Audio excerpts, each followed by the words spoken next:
अस्सलाम वालेकुम। हम पढ़ रहे थे लैप्लास ट्रांसफॉर्मेशन की प्रॉपर्टीज़। पहले हमने फर्स्ट प्रॉपर्टी पढ़ी थी उसकी शिफ्टिंग प्रॉपर्टी। आज हमने पढ़ी है मल्टीप्लाई बाय टी प्रॉपर्टी। ये हमें पता है कि हमारे पास Laplace transformation of f of t is equal to F bar into s होती है। तो अगर हम उस फंक्शन के साथ गिवन फंक्शन के साथ टी मल्टीप्लाई कर दें, इसका मतलब ये होगा कि जो उसका आंसर आएगा हमारे पास फंक्शन की लैप्लास का, उसको हमने माइनस उसकी का डेरिवेटिव लेना है विद रिस्पेक्ट टू एस।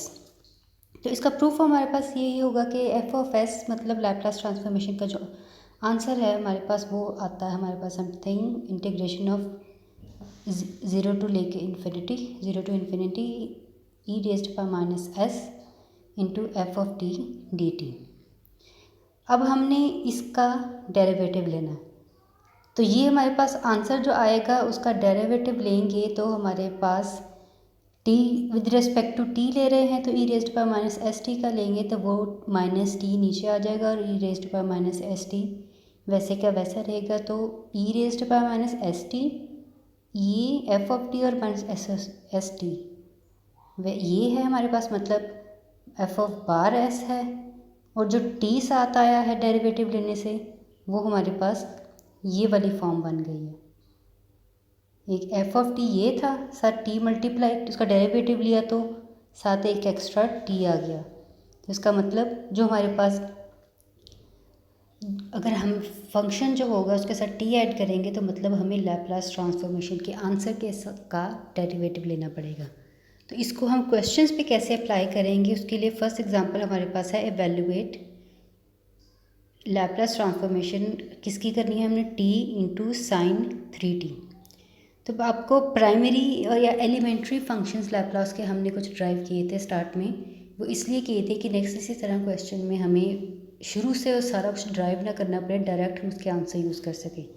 तो इसमें एक एलिमेंट्री फंक्शन हमारे पास था साइन ए तो ए की वैल्यू यहाँ पर हमारे पास है 3, तो वो उसका आंसर हमारे पास क्या आया था a divided by s square plus a square. तो ए हमारे पास यहाँ पर है टी, इसलिए इसका आंसर हमारे पास आएगा 3 divided by s square plus 3 square. ये आ गया एफ बार एस। अब हमने इसका डेरिवेटिव लेना है, minus d over d S करना है ताकि हम T into sine 3t prove कर सकें, फाइंड कर सकें। तो जब इसका हम डेरिवेटिव लेंगे तो वो हमारे पास -3 minus d over d s करेंगे -3 इंटू माइनस एस, नीचे हमारे पास आएगा s square plus 9 whole square. अब ये इसका फंक्शन का 2s साथ आएगा। अब 2s लिखने की बजाय आप इसको d over d S S square plus 9 भी लिख सकते हैं, तो वो हमारे पास आगे बन जाएगा। अगर 2s लिखेंगे तो वो हमारे पास आ जाएगा 6s 2 multiply by 3 minus 6s over s square plus 9 whole square. अब इसी तरह अब अगर इस तरह आपके पास आ जाए कि दो फंक्शंस आपको एलिमेंट्री फंक्शंस गिवन हो फिर साथ टी मल्टीप्लाई हुआ हो, जैसे ई रेज़्ड पावर माइनस 2t ये भी एक अलग फंक्शन है और कॉस टी ये भी एक फंक्शन है। दोनों में a की वैल्यू एक में -2 है, एक में a की वैल्यू 1 है। तो ये दो सेपरेट लैप्लास के हमारे पास एलिमेंट्री फंक्शन है, इनके साथ t सेपरेटली मल्टीप्लाई हुआ है।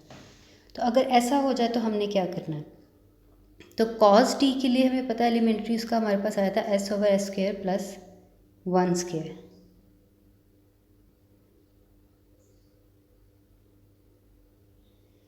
तो इसका minus d over d S derivative लेंगे तो वो हमारे पास आ जाएगा s square plus 1 into 1 minus s into 2s, तो divided by s square plus 1।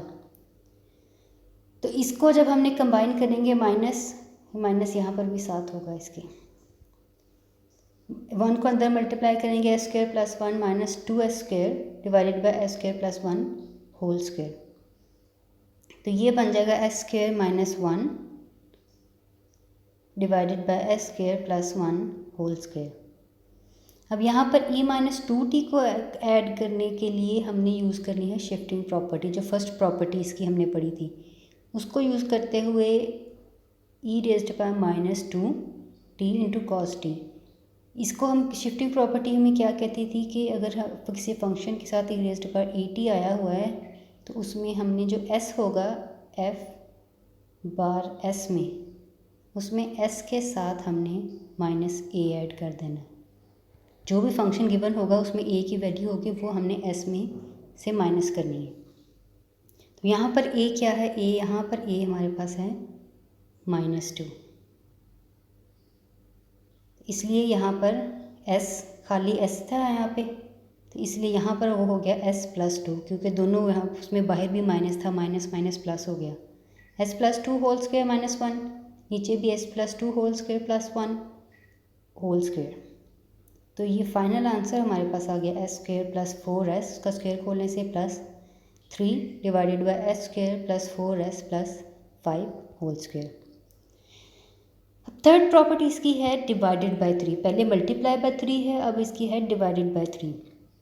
उसमें क्या करना है, अगर तो हम Laplace of function f of t हमारे पास f बार s है, तो अगर उसमें डिवाइडेड बाय t करेंगे तो वो हमारे पास इंटीग्रेशन उस आंसर की हो जाएगी जो हमने सिंपल फंक्शन का लैप्लास लिया। तो इसको प्रूफ कैसे करेंगे, फर्स्ट करें आपके पास f बार s है 0 to infinity integration e raised power minus s t f of t dt। इसको आप इंटीग्रेट करेंगे with respect to s from s to infinity,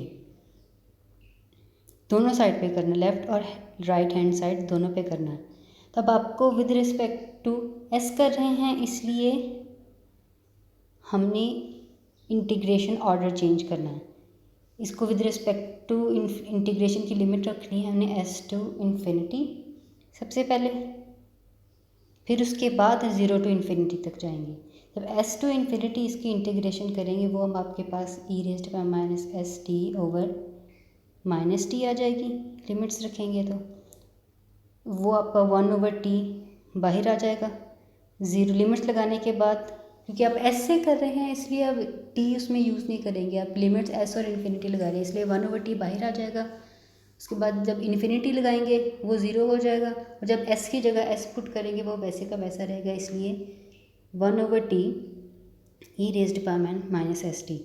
तो अब t को निकाल के ऊपर वाला सारा फंक्शन जो है आपका f बार s के इक्वल है। इसलिए जब आपने इंटीग्रेशन ली लैप्लास के उस फंक्शन की, उसकी लैप्लास ली, तो वो उसके बाद उसके इंटीग्रेशन की उसके आंसर की, तो उसका आपको मिला लैप्लास का वो फंक्शन डिवाइडेड बाय t। इसलिए ये बात प्रूफ हो गई कि जब आप उस गिवन आंसर की मज़ीद इंटीग्रेशन करते हैं तो आपके पास उस फंक्शन का डिवाइडेड बाय t प्रॉपर्टी आती है। अब क्वेश्चन में इसको कैसे सॉल्व करेंगे, आपके पास क्वेश्चन है Laplace transformation of 1 minus cos t divided by t। अब हमें पता है कि आपको अब यहाँ पर दो फंक्शन मिले हुए हैं, इसमें भी लैप्लास का एलिमेंट्री फंक्शन, एक 1 है और एक आपके पास कॉस t है। लैप्लास ट्रांसफॉर्म की सेपरेट करेंगे, Laplace transformation of 1 separate minus Laplace transformation of cos T. Laplace transformation 1 की हमारे पास थी 1/s माइनस कॉस टी की s डिवाइडेड बाय s² -1। अब डिवाइड बाय 3 प्रॉपर्टी जब यूज़ करेंगे उसकी हमने इंटीग्रेशन लेनी है s टू इन्फिनिटी, 1/s और माइनस s/s² +1 ds। तो इसकी आ जाएगी log s minus 1/2 log s² +1।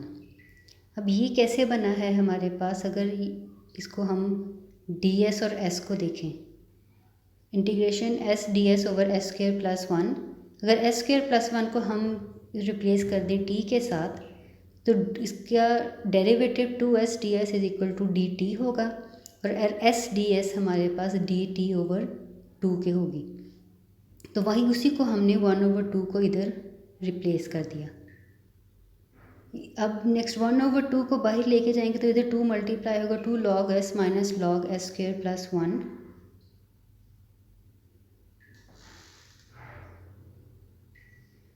तो 2 जो साथ था वो log की वजह से उसके पावर में चला जाएगा, log s² minus log s² +1।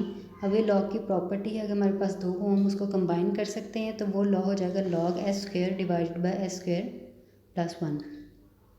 अब इसमें हमने लगानी है लिमिट, लिमिट लगाएंगे, limit s to infinity log s square over s square plus 1 minus log s square over s square plus 1, s के लिए इन्फिनिटी के लिए।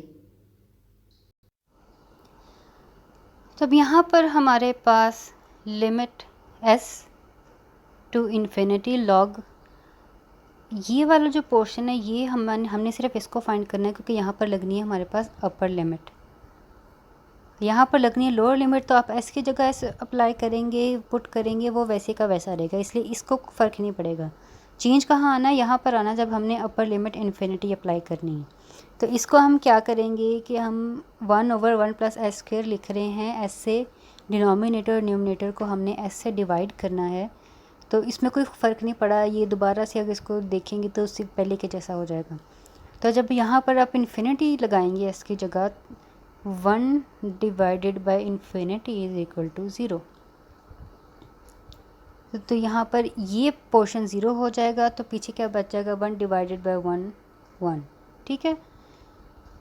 तो ये हमारे पास आ जाएगा 1 डिवाइडेड बाई 2 ब्रैकेट्स में log 1 minus log S square divided by S square plus 1। तो जो हमने हमारे पास क्वेश्चन था उसका अब आंसर हमारे पास आ रहा है -1/2 into log S square divided by S square plus 1। log 1 हमारे पास 0 होता है, ठीक है। अब नेक्स्ट ये क्वेश्चन है, ये आप लोगों ने खुद सॉल्व करना है। इसमें और उसमें कोई फ़र्क नहीं है, यहाँ पर भी e माइनस टी एक सेपरेट एलिमेंट्री फंक्शन है, इसका भी आंसर गिवन आपको मैंने पिछले क्लास में करवाया हुआ है।